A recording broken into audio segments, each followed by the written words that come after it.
The sun beat down on the cracked asphalt of clear water suds, turning soap foam into thin rainbows that bled toward the gutter. Marcus Reed stood beside Bay 3, keys dangling from his fingers, watching the final rinse-sheet-clean water over a black SUV. The radio inside the wash bay crackled with static and an old soul song, its melody swallowed by the roar hoses. A siren chirped once. Marcus felt it before he heard again, the way the air tightened, the way heads turned. A patrol car rolled in slow, tires crunching gravel like it owned the place. The officer stepped out, hand already resting near his belt, sunglasses reflecting Marcus back at himself. Tall, black, work shirt damp at the collar. "You work here?" the officer asked, voice flat. Marcus nodded. "Yes, sir." The officer's gaze slid past him, scanning the lot. Funny, owner didn't mention hiring loiterers. A few customers pretended not to hear. One woman stared hard at her phone. The hose slipped slightly in Marcus's grip, spraying water across his boots. "I'm not loitering," Marcus said, keeping his tone even. "I'm closing this bay." The officer stepped closer. "Too close. You people always say that." The words landed like a slap, sharp in public. Marcus felt heat rise in his chest, a mix of anger and something older, memory, maybe. He saw his reflection in the SUV's mirror again, smaller now, boxed in by blue and black. The officer's radio crackled. He leaned in and said, low and deliberate, "Hands where I can see them." Marcus raised his hands. Behind them, a phone camera clicked on, and somewhere inside the office, a printer began to whir, spitting out a contract with Marcus's name stamped at the top, ink still drying, as the officer reached for his cuffs. Marcus read like the last hour before closing, because the world slowed down. The sun dipped low enough to cut the glare off windshields, turning soap foam into thin rainbows that slid toward the drain. Clear water suds hummed with familiar sounds. Hoses hissing, vacuums growling, an old soul song leaking from a tinny radio. Marcus stood at Bay 3, sleeves rolled, finishing the final rinse on a black SUV, watching water be the way it should. Spot freeze acting weird again. Louise called from Bay 2. Marcus glanced over. "I'll check it after this rinse." He lifted the hose, steady, practiced. This was routine. This was control. The kind his father used to talk about, do the work right, and people leave you alone. A siren chirped, not the long wail, just a sharp sound meant to announce authority. Marcus felt it before he fully turned. The patrol car rolled in slow, tires crunching gravel, parking crooked near the vacuums. The music died when Luis reached for the volume knob and stopped. The officer stepped out, mirrored sunglasses, one hand resting near his belt like it belonged there. "You work here?" the officer asked. Marcus lowered the hose. "Yes, sir." The officer didn't write anything down.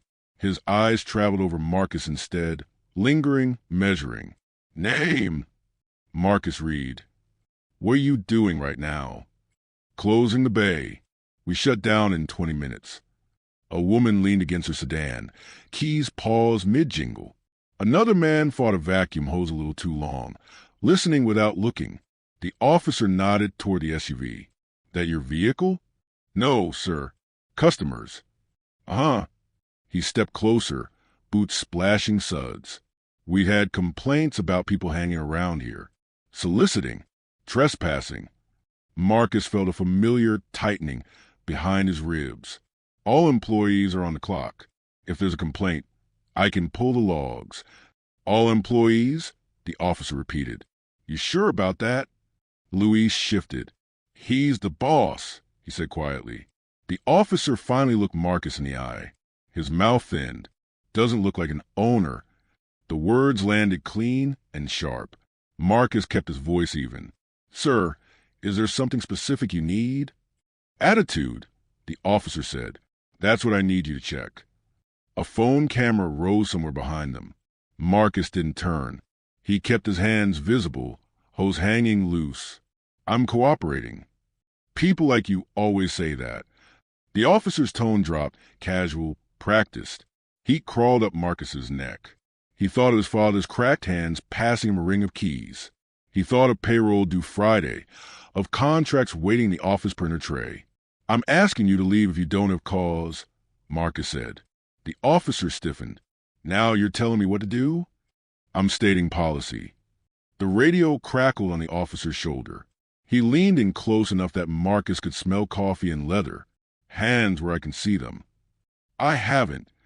"Now." Marcus raised his hands. The hose slipped, spraying water across his boots and the officer's pant leg. "Watch it."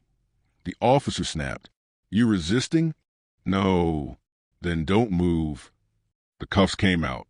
Metal clicked, loud in the open lot. The customers froze. Luis took a step forward and stopped when the officer looked at him. "Sir, please," Marcus said, calm cracking at the edges. "This is unnecessary. Tell it to the station." The cuffs closed around Marcus's wrists. "Cold. Too tight." The officer turned him slightly, guiding him toward the patrol car. "You're being detained for investigation," the officer said. "Investigation of what?" Marcus asked. The officer opened the back door. "You'll find out." As Marcus bent to get inside, he caught his reflection in the SUV's mirror. Hands cuffed, shirt damp, eyes steady but burning. Somewhere behind him, a phone camera kept recording. Inside the office, unseen, the printer finished its job and went quiet. The holding room smelled like disinfectant and old coffee. Marcus sat on a plastic chair bolted to the floor, wrists still cuffed, elbows resting awkwardly on his knees. The hum of fluorescent lights drilled into his skull. Somewhere down the hall, a door slammed. Laughter followed, brief, careless. Officer Harlan stood near the doorway, filling out a form on a tablet. He didn't look up. "So," Harlan said, tapping the screen, "you want to explain why you got defensive back there?" Marcus lifted his head. "I wasn't defensive. I asked why I was being questioned." "That's defensive." Harlan's mouth twitched. "People with nothing to hide don't get nervous." Marcus exhaled slowly. "I wasn't nervous. I was working." Harlan glanced up then, eyes cool, at a place you claim you manage. "I don't claim it," Marcus said. "I do." Harlan set the tablet down and crossed his arms. "Funny thing about that, owner didn't match your description when I called it in." Marcus blinked. "You called who?" "Dispatch ran the business license." Harlan shrugged. "Name didn't come back as yours." Marcus felt the room tilt, just slightly. "The franchise is held under a parent company." "Uh-huh." Harlan smiled without warmth. "So you're saying paperwork's lying?" "I'm saying you didn't look far enough." Harlan leaned closer. "Careful. Tone." Marcus bit back, the response rising to his tongue. He thought his father again. "Don't give them a reason." He shifted on the chair, cuffs biting into his skin. "Am I under arrest?" Marcus asked. "Not yet." Harlan picked up the tablet. "We're verifying." "Verifying what crime?" Harlan paused. "Suspicious activity." Marcus let out a short laugh before he could stop himself. "Suspicious how?" Harlan's eyes hardened. "You want to spend the night here?" Silence stretched. The hum of the lights filled it. "I want a phone call," Marcus said finally. Harlan tilted his head. "Already?" "Yes." Harlan stared at him for a long moment, then tapped the tablet again. "Fine. One call." The phone was bolted to the wall. Marcus dialed from memory, fingers clumsy with the cuffs. The line rang twice. "Angela Brooks." A voice answered. "It's Marcus," he said. His voice sounded steadier than he felt. "I've been detained." There was a pause. "Where?" "Clearwater Precinct." "On what charge?" "They haven't said." Another pause, sharper. "Are you safe?" "I'm fine," Marcus said, "but I need you here." "I'm on my way," Angela said. "Do not answer questions without me." The line went dead. Harlan watched him hang up. "Lawyer, huh?" "Yes." Harlan smirked. "Of course." Time slowed after that. Marcus answered only his name. Harlan's questions turned vague, then circular. Where had Marcus been earlier? Who else worked there? Why did he get upset when questioned? Each answer seemed to irritate Harlan more. Down the hall, another officer passed, glanced in, then looked away. Body cam footage uploaded yet? Harlan asked no one in particular. A voice floated back. Processing. Marcus's stomach tightened. An hour later, Angela arrived. The room changed the moment she stepped in. Suit crisp, eyes sharp, voice controlled. "Officer," she said, extending a hand Harlan didn't take. "On what grounds is my client detained?" Harlan gestured vaguely. "Routine investigation." Angela smiled thinly. "Routine for whom?" Harlan bristled. He was uncooperative. Marcus opened his mouth. Angela raised a finger without looking at him. "He complied with every instruction," she said, "including raising his hands when ordered." Harlan scoffed. "That's not what it looked like." "Fortunately," Angela said, "there's video." Harlan's jaw tightened. A younger officer knocked lightly and leaned in. "Sarge wants a word." Harlan hesitated, then stepped out. Angela crouched in front of Marcus. "Are you okay?" "They cuffed me tight," he said. "That's all." She nodded. "There's video circulating already." Marcus's heart dropped. "Circulating how?" "Online," she said. "A customer posted it." Marcus closed his eyes for a moment. He saw the phone raised, the lens unblinking. Harlan returned, face flushed. "You're free to go," he said shortly. "For now." "For now," Angela repeated. "We'll be in touch." The cuffs came off. Blood rushed back into Marcus's hands, painful and alive. As they walked out, Marcus passed a bulletin board plastered with community slogans. "Serving with integrity," one read. Outside, dust had settled. Angela paused beside him. "This isn't over," she said. Marcus nodded. He already knew. The office lights at Clearwater Suds clicked on automatically at 6 a.m., the same way they always did. Marcus stood alone inside the small glass front room, staring at the printer as if it had personally betrayed him. Overnight, it had churned through invoices, maintenance requests, payroll summaries, paper evidence of a life built quietly, deliberately, and now dragged into the open. He flexed his wrists. The faint red lines in the cuffs were still there. "You should have taken a day off," Angela said from the doorway. She held a coffee Marcus hadn't asked for, but needed. "If I take today off," Marcus replied, "it looks like I'm hiding." She set the coffee down. "You're allowed to breathe." Marcus picked up the cup, but didn't drink. "My dad didn't get to breathe." Angela watched him carefully. "Tell me again how he started." Marcus exhaled. "One hose, one bay, cash business. He washed cars himself until his knees gave out." A pause. "People used to ask him who he worked for. He'd say, 'Me,' and they'd laugh." Angela nodded. She'd heard versions of this before, but today it mattered differently. Across town, Officer Daniel Harlan sat in a beige cubicle, typing his incident report. He paused often, fingers hovering, choosing words like tools. Subject appeared agitated. Delete. Subject became verbally confrontational. Better. He described Marcus as evasive, uncooperative, a potential loiterer who matched prior complaints. He did not mention the hose slipping. He did not mention the phone camera. "You done with that?" Sergeant Miller asked, leaning over the divider. "Almost," Harlan said. "Guy was acting shady." Miller frowned. "Body cam." "Uploading," Harlan said quickly. System lagged. Miller sighed. "You gotta be careful, Dan. People are watching." Harlan scoffed. "People always watching." At Clearwater Suds, Marcus opened his laptop. Emails stacked up like accusations. One from a regional supplier. "Saw the video. Everything okay?" Another from a city liaison. "Please advise regarding yesterday's incident." The video. He clicked the link Angela had sent earlier. The screen filled with shaky footage. His own voice, calm but tight. Harlan's voice, low and edged, the moment the cuffs came out. Comments scrolled beneath, some supportive, some venomous. Why didn't he just comply? Cop was doing his job. This is why we can't have nice things. Marcus shut the laptop. "You don't have to read that," Angela said. "I do," he replied. This is what they'll use. What they'll use is the facts, she said. And the paperwork. Paperwork. Marcus opened a drawer and pulled out a thick folder labeled Clearwater Suds Holdings.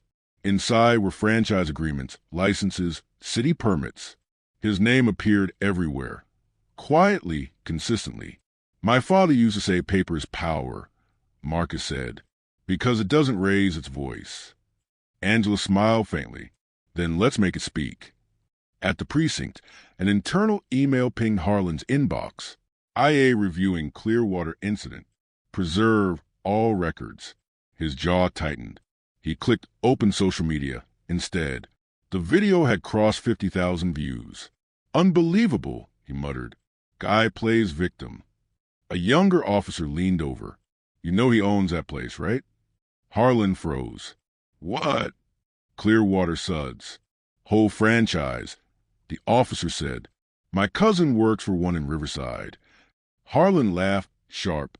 That's bullshit. The officer shrugged. Just saying what I heard. Harlan reopened the business license search. Dug deeper this time. Parent company. LLC. Marcus Reed listed as managing member. The room felt smaller. Back at the car wash, Marcus walked the bays with Luis. Employees glanced at him differently now, not suspicious, but cautious, like they were afraid proximity might cost them something. You okay? Luis asked. I will be, Marcus said. Luis hesitated. People online saying stuff. I know. They don't know you. Marcus stopped. They don't have to. They just need a story. Angela's phone buzzed. She read the message, then looked up. Internal Affairs opened a review. Marcus nodded. Good. And the city wants a statement. Also good. She studied him. You're calm. I'm tired, Marcus said. There's a difference. That night, Marcus sat alone at his kitchen table. Paper spread out like a map of his life. His father's old ledger lay open beside modern spreadsheets. Different ink. Same struggle. He traced his name on a contract with one finger. Somewhere across town, Officer Harlan lay awake too, staring at the ceiling, replaying the moment he'd said, doesn't look like an owner. Paper didn't forget, and it didn't forgive. By morning, the video had a headline. Marcus didn't see it at first. He was standing in his kitchen, spoon unmoving in a bowl of oatmeal gone cold, listening to the morning news murmur from the TV. His phone kept vibrating on the counter, a restless insect he didn't want to touch. Another example of a routine police stop escalating, the anchor said. The video, now viewed hundreds of thousands of times, shows... Marcus muted the television. Angela arrived 10 minutes later, already mid-sentence. National outlets picked it up overnight. CNN, MSNBC, a couple digital platforms. They want comment. I haven't even had coffee, Marcus said. She gave him a look. You won't get that luxury. They sat at the table, the same one where he'd spread his father's ledgers the night before. Angela opened her laptop, screen glowing with tabs and notifications. They're framing it as a racial profiling case, she said, which it is. But the police department's pushing back hard. Marcus rubbed his face. What are they saying? She turned the screen toward him. A statement from the Clearwater Police Department filled the page. The officer involved was conducting a lawful investigation based on prior complaints. The subject became confrontational, necessitating temporary detention. Marcus laughed once, sharp and humorless. Confrontational. They love that word, Angela said. Flexible, vague. It sounds dangerous without meaning anything. On another tab, a local talk show clip autoplayed. Two hosts debated loudly. If he really owns the place, why didn't he just say so? One asked. The other shook her head. Why should he have to? Marcus closed the laptop gently. They're not asking what happened. They're asking what I did wrong. That's the pattern, Angela said. Shift the burden. At the precinct, Officer Harlan sat stiff-backed in a small conference room. A television mounted on the wall played the same video on loop, paused just before the cuffs clicked shut. Internal Affairs investigator Renee Coleman stood with a legal pad in her hand. We'll start simple, she said. Walk me through your decision-making. Harlan cleared his throat. I responded to complaints of loitering. Subject matched description. What description? Coleman asked. Male. On site. Unclear role. Coleman raised an eyebrow. That's not a description. That's a presence. Harlan bristled. He was uncooperative. Coleman tapped her pen. The video shows him answering questions. Video doesn't show tone, Harlan said. It shows behavior, she replied. And words. She clicked a remote. The pause frame jumped forward. Harlan's own voice filled the room. Doesn't look like an owner. Coleman stopped it there. What did you mean by that? Harlan shifted. I meant, statistically, owners. She held up a hand. Careful. Across town, Marcus sat in a small newsroom conference room. Lights too bright, air too cold. A reporter across from him adjusted her microphone. How did it feel, she asked, to be treated like a suspect at your own business? Marcus considered the question. It felt familiar, he said. The reporter blinked. Familiar how? Like something rehearsed. Marcus said, like there was a script and I'd been cast in it without auditioning. Did you fear for your safety? Marcus paused. Cameras leaned in. I feared for my dignity, he said, and I feared how easily it could have gone worse. Outside the room, Angela watched through glass, arms folded. She tracked the framing, the pauses, the angles. This was a different kind of courtroom. Online, the comments multiplied. Support came in waves. Old customers posting photos of their clean cars, employees sharing stories of Marcus paying tuition, bailing someone out. But the other wave was louder. If he owns it, he should dress like it. Cop did nothing wrong. Stop making everything about race. Marcus stopped reading when someone posted his home address. Angela saw his face change. Okay, she said softly. That's enough. I didn't ask for this, Marcus said. No, she agreed. But now that it's here, you control what you give it. That evening, Marcus returned to the car wash after hours. The lot was empty, quiet except for the wind rattling a loose sign. He stood where it had happened, replaying the moment in his head. The words, the tone, the way the cuffs felt. His phone buzzed. A text from an unknown number. This is Officer Harlan. We need to talk. Marcus stared at the screen for a long moment. He thought of the video, looping endlessly somewhere, refusing to blink. He didn't reply. Across town, Harlan watched the same clip again. Sound off this time. He focused on Marcus's face as the cuffs came out. Not angry, not panicked. Just steady. For the first time, Harlan wondered how many people had watched him say that line. How many had heard it land? The video kept playing. It always would. Internal affairs offices were designed to feel neutral. Beige walls, frosted glass, chairs arranged to discourage comfort.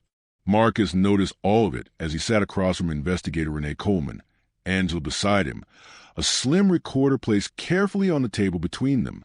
Whenever you're ready, Coleman said. Marcus nodded. Okay. She pressed a button. For the record, state your name. Marcus Elijah Reed. Mr. Reed, describe the encounter in your own words. Marcus closed his eyes briefly, then opened them. I was finishing a wash. The officer arrived without lights or siren. He asked if I worked there. I answered. Each question assumed I didn't belong. When I challenged that assumption, the tone changed. How? Coleman asked. He stopped asking. Marcus said. He started telling. Angela glanced at him, then back at Coleman. Coleman nodded slowly. At what point did you feel detained? When he told me to put my hands where he could see them, Marcus said, before the cuffs, because by then I wasn't a person anymore. I was a problem. Coleman wrote something down. Did you raise your voice? She asked. No. Did you make any threatening movements? No. Did you resist? Marcus met her eyes. No. Silence stretched, broken only by the soft scratch of pen on paper. Thank you, Coleman said. We may have follow-up questions. As Marcus stood, a door across the hall opened. Officer Harlan stepped out, then stopped short when he saw Marcus. For a second, neither spoke. Harlan's jaw tightened. "Mr. Reed." Marcus didn't answer. "Let's keep things professional," Coleman said sharply. Harlan forced a nod and moved past them, shoulders rigid. In the hallway, Marcus let out a breath he hadn't realized he was holding. "That went well," Angela said quietly. "It felt like being measured," Marcus replied. "Like they were weighing whether I deserved it." "That's exactly what they were doing," she said. "And you tipped the scale." The next meeting was harder.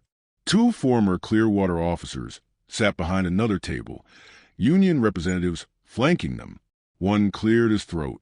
"Officer Harlan has a strong service record," he said. "Commendations. Community involvement." Angela leaned forward. "We're not discussing his resume. We're discussing his conduct." The man frowned. "Context matters." "It does," Marcus said calmly. "Which is why we're here." The room stiffened at that. Coleman slid a folder across the table. "We've received 3 prior complaints involving Officer Harlan. Similar language. Similar escalation." Harlan's union rep bristled. "Unsubstantiated." "Patterns don't need convictions," Coleman replied. Harlan spoke then, voice tight. "I treated him like anyone else." Marcus looked at him for the first time since the hallway. "No," he said. "You treated me like someone you expected to be lying." Harlan scoffed. "You didn't exactly advertise you were the owner." Marcus's voice stayed level. "Ownership isn't a password I should have to say to earn respect." Silence fell heavy. Outside the building, reporters waited. Cameras swung toward Marcus as he stepped out. "Do you feel justice will be served?" one asked. Marcus paused. He chose his words carefully. "I feel truth is being recorded," he said. "What happens after that is a test." At home that night, Marcus sat with his sister Naomi on the couch, the TV muted but flashing images of his face, the car wash, the officer. "You didn't tell me it was this bad," she said. "I didn't know it would be," Marcus replied. Naomi shook her head. "Dad would be furious." "He'd also be scared," Marcus said. "He always said attention is dangerous when you're black and right." Naomi squeezed his hand. "You're doing the right thing." Marcus wasn't sure anymore. He felt exposed, scraped raw. Customers had started canceling memberships. Not many, but enough. One franchise manager called to ask if the brand risk was being addressed. "Brand risk?" Marcus repeated after hanging up. He stared at the wall for a long time. Late that night, Angela called. "IA recommended suspension pending review." Marcus closed his eyes. "For Harlan?" "Yes." A pause. Relief flickered, then guilt, then something heavier. "And?" Marcus asked. "The department's pushing back," Angela said. "They want to frame it as a misunderstanding." Marcus looked at the faint scars still circling his wrists. Misunderstandings don't leave marks. Across town, Harlan sat alone in his car outside his house, suspension letter folded on the passenger seat. His phone buzzed with messages, some supportive, some silent. He replayed the encounter again, this time with sound. His own voice sounded different now. Thinner. For the first time, a red flag rose in his mind. Not about Marcus, but about himself. And once raised, it refused to go back down. The press conference wasn't Marcus's idea. "I don't need a microphone," he told Angela when she suggested it. "I need accountability." Angela adjusted the cuff of her blazer. "You already have attention. This is about direction." They stood in the lobby of Clearwater Sud's corporate office downtown. Glass walls, polished concrete, a place Marcus usually visited quietly. Today, cables snaked across the floor. Cameras pointed inward like unblinking eyes. Marcus stepped to the podium anyway. "My name is Marcus Reed," he began, voice steady. "I own Clearwater Suds." The words rippled through the room. A murmur. Pens paused. Someone whispered, "The whole thing?" "Yes," Marcus said, answering the unasked question. "All 17 locations. I started working here at 16. I expanded it over 15 years. I don't announce that when I show up to work, because I shouldn't have to." A reporter raised a hand. "Officer Harlan claims he didn't know who you were." "That's the point," Marcus replied. He didn't need to know.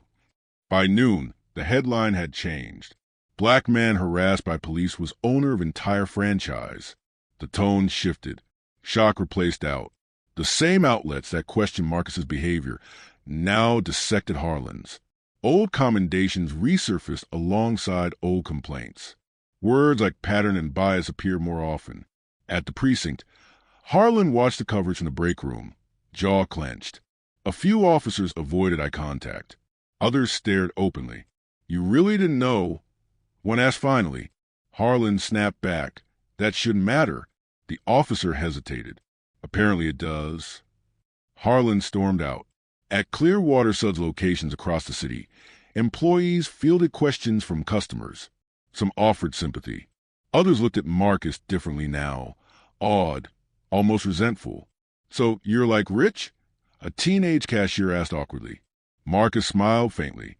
I'm responsible, he said. There's a difference. Not everyone approved. An email from a franchise investor arrived that afternoon. Public controversy threatens brand stability. We recommend distancing operations from personal disputes. Marcus read it twice, then forwarded it to Angela without comment. Later, at home, Marcus sat with his mother at the dining table. She stirred sugar into her tea, spoon clinking softly. I watched you today, she said. You look taller. Marcus laughed quietly. I didn't feel it. She reached across the table and touched his hand. Your father would have hated this part. Which part? Being seen, she said. He liked building things quietly. Marcus nodded. So did I. The phone rang. Angela. The city's reviewing all police contracts tied to the Clearwater Suds, she said. Maintenance, fleet washing, everything. Marcus straightened. Because of me? Because of leverage, she replied. You don't do business with a city that treats its partners like suspects. Marcus looked out the window at the street below. Traffic flowing, ordinary. That wasn't my goal. It's the effect, Angela said. Cause and effect. That night, Marcus received another message from Harlan again. Didn't know who you were. Things got out of hand. Marcus stared at the text. The words felt small. He typed, then erased. Typed again. You need to know who I was. He hit send. Across town, Harlan read it, face flushing. He threw the phone onto the couch and paced. His wife watched him carefully. You should apologize, she said. I did, he snapped. No, she replied. You explained yourself. Harlan sank into a chair, the distinction landing heavier than he expected. The next morning, Clearwater Suds employees gathered at the flagship location. Marcus stood in front of them. No cameras this time. I won't ask you to defend me, he said. I won't ask you to speak to reporters. I will ask you to do your jobs the way you always have. Luis raised a hand. What about the officer? Marcus paused.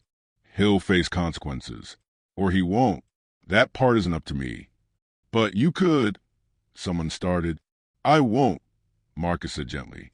Justice isn't pulling a lever. It's building a system that works even when no one knows your name. The room was quiet. As the meeting broke up, Marcus felt the weight shift, not lift, but move. Power named itself in public now. It came with cost. Outside, a customer waited by Bay 3. Marcus picked up a hose, the familiar weight grounding him. Soap foamed. Water ran clear. And across the city, Officer Daniel Harlan opened an email from Internal Affairs marked formal charges pending. And for the first time, he understood that names cut both ways. The courtroom smelled faintly of old paper and floor polish. Marcus sat at the plaintiff's table, jacket buttoned, hands folded, listening to the low murmur of voices settle into silence as the judge entered. The seal of the city loomed behind the bench, carved deep and unquestioned. All rise. Marcus stood with everyone else, feeling the echo of that command ripple through him. This room understood authority. It enforced it with architecture. When they sat again, Angela leaned close. Remember, she whispered, answer only what's asked. Marcus nodded. Across the aisle, Officer Daniel Harlan sat rigid beside his attorney. Uniform replaced by a dark suit that didn't quite fit his shoulders. He stared straight ahead, jaw set, as if the courtroom were an inconvenience rather than a reckoning. The city's attorney opened first. "This case concerns an alleged misunderstanding during a lawful police inquiry," she said smoothly. "Officer Harlan acted within protocol to ensure public safety." Angela rose slowly. "We will show," she said, "that protocol is often where bias hides." The first witness was a customer from the car wash, the woman who'd paused with her keys. She clasped her hands tightly as she spoke. "I remember the officer's tone," she said. "It wasn't curious. It was certain." "Certain of what?" Angela asked. "That Mr. Reed didn't belong there." The city attorney objected. "Speculation." The judge considered. "Overruled." "Continue." Marcus watched the exchange with a strange detachment, like he was observing a version of himself from a distance. Next came the video. The courtroom lights dimmed. The footage filled the screen, his own voice calm, Harlan's voice edged. The line hung in the air again, impossible to soften. "Doesn't look like an owner." A ripple moved through the gallery. Angela paused the video. "Officer Harlan," she said, "what did you mean by that statement?" Harlan cleared his throat. "I meant that based on my experience." "Answer yes or no," Angela said. "Did Mr. Reed's appearance factor into your assessment of his credibility?" Harlan hesitated. "Yes," he said finally. The word landed heavy. Angela nodded. No further questions. Harlan's attorney stood. "Officer, did you intend to discriminate?" "No," Harlan said quickly. "I was doing my job." "And when you learned Mr. Reed owned the franchise?" Harlan swallowed. "I was surprised. Did that change your understanding of the encounter?" Harlan paused. The courtroom waited. "Yes," he said. Marcus felt something tighten in his chest. Not triumph, not relief. Something quieter. Confirmation. Internal Affairs investigator Renee Coleman testified next, detailing prior complaints, the suspension, the department's findings. "Were those complaints substantiated?" the city attorney asked. "Individually, some were dismissed," Coleman replied. "Collectively, they form a pattern." "Pattern of what?" "Escalation," Coleman said, "toward black men in non-threatening contexts." The judge leaned forward slightly. When it was Marcus's turn, the room seemed to narrow around him. He took the stand, swore the oath, and sat. "Mr. Reed," Angela began, "why didn't you tell Officer Harlan you own Clearwater Suds?" Marcus didn't hesitate. "Because I didn't think ownership was a shield I needed to survive a conversation." The city attorney stood. "Isn't it true," she asked, "that had you identified yourself as the owner, this situation could have been avoided?" Marcus looked at her. "Isn't it true that if I had been believed the first time I spoke, it would have been avoided too?" Silence followed. The judge allowed it. Closing arguments came and went in careful language. Rights, responsibilities, standards. Marcus listened, but his attention drifted to the small details. The way Harlan's foot tapped, the way the judge's pen paused when certain words were spoken. When the ruling came, it was measured. "The court finds that Officer Harlan violated departmental policy and Mr. Reed's civil rights through biased conduct," the judge said. "The city is liable for damages.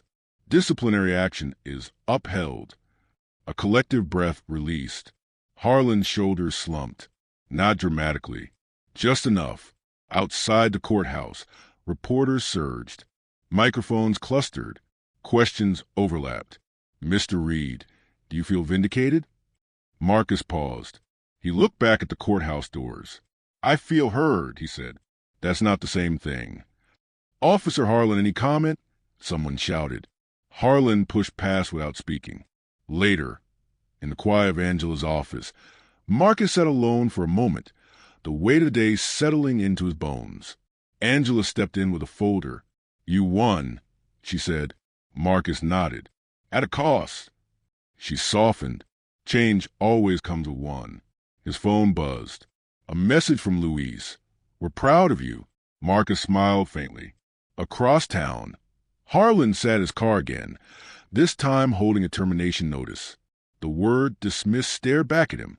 He thought of the line he'd said so easily. How had it echoed back louder than he ever expected. The courtroom was empty now, but the echo remained. The city called it a transition period. Marcus felt it more like aftershock.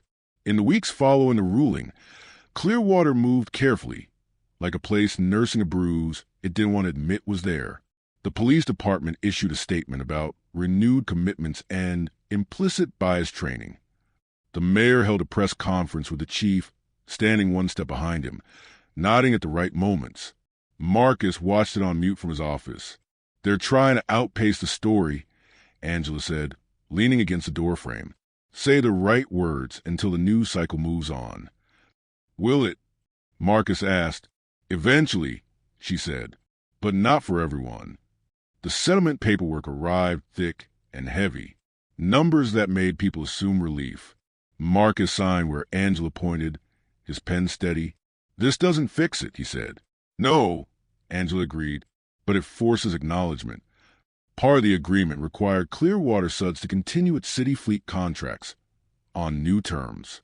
Civil rights compliance clauses, independent audits, community oversight. You pushed further than most plaintiffs would, the city attorney admitted during negotiations. You could have walked away richer. Marcus looked at her. "I already walked away in cuffs once. I'm not doing it again," quietly. At the flagship location, business dipped, then surged. Some customers boycotted. Others drove across town to show support.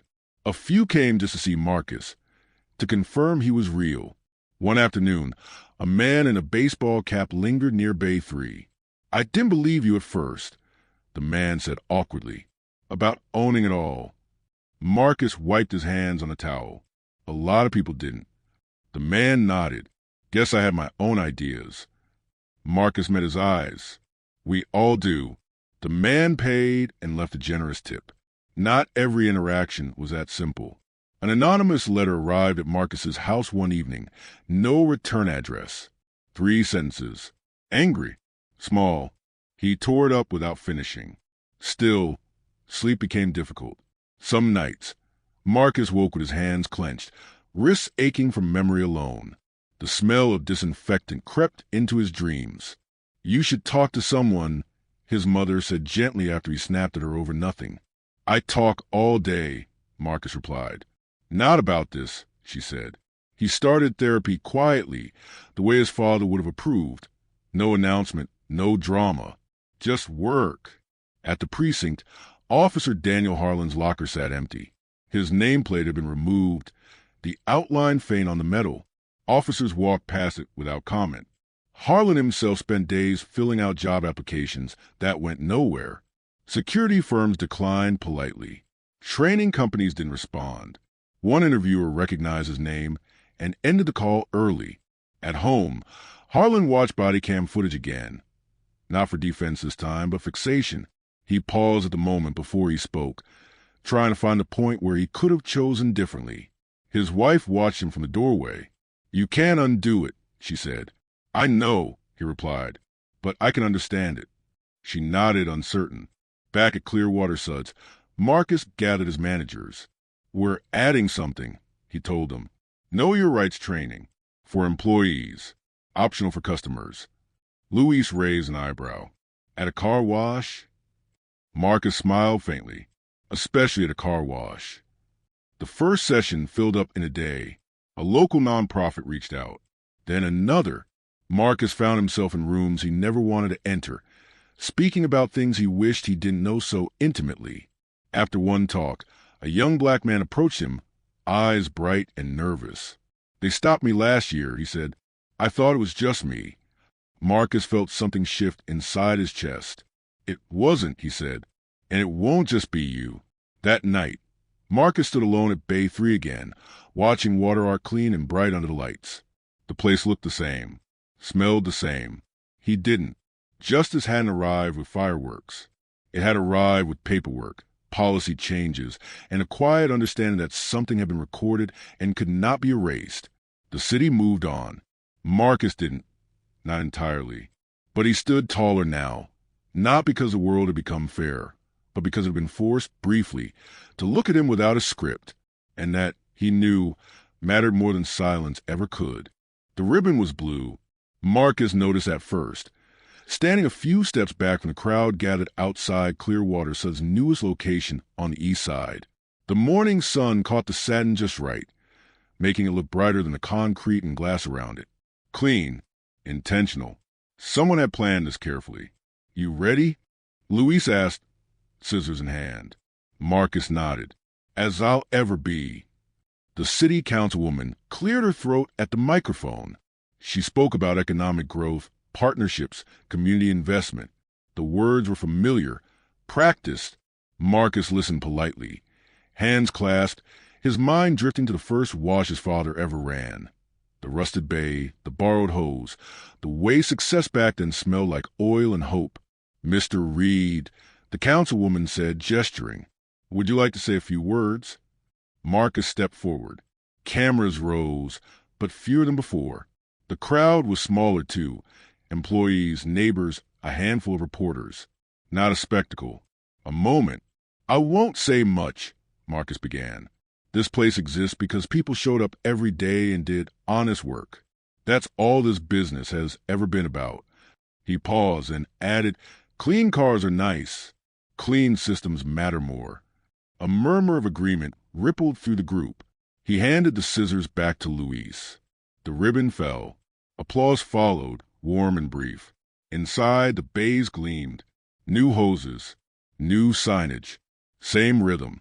Marcus walked through slowly, fingertips brushing steel, grounding himself in the physical proof that things could be built and rebuilt. "Feels different," Luis said beside him. "It does," Marcus agreed. "But it shouldn't have to."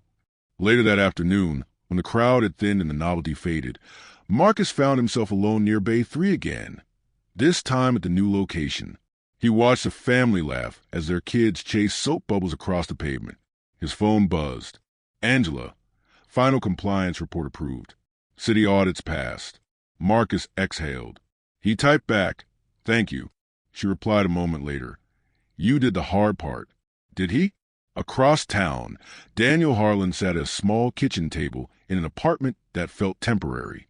A stack of unopened mail sat in one corner. He stared at a job listing on his laptop.